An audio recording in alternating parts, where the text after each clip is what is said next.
Hello. Hello.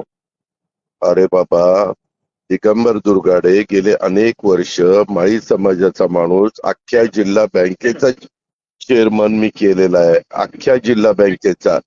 ही bank तर एवढी एवढीची, तुम्हाला माहिती नसतं, काही नसतं. ते काहीतरी आम्ही पण सगळ्या जाती धर्माला बरोबर घेऊन जातो बाळा. आहे दादा, म्हणजे मला जे वाटलं ते मी तुमच्यासाठी नाही नाही, सांगितलं, मान्य फक्त आहे, मला काहीच नाही. परंतु माझा त्याच्या तसं नाही. माझा आज आपण प्रामाणिक हेतू आता, आपल्याला मदत अहो व्हावी म्हणून. बरोबर काय? आहे, परंतु त्याच्यात माळी समाजाला मी जिल्हा परिषदेची उमेदवारी आता सुप्या गटातनं दिलेली आहे. ओके. तिथं ओबीसीच रिझर्वेशन होतं, बाकीच्यांनी दिलं नाही. ओके. इतर पक्षांनी दुसरेच दिलेले आहे. अशा पद्धतीनं आपण केलेलं आहे. ओके. चालेल दादा, तुम्हाला जो योग्य वाटतोय तो निर्णय अंतिम दादा. ठीक ओके. ठीक आहे. ओके. थँक्यू. हो.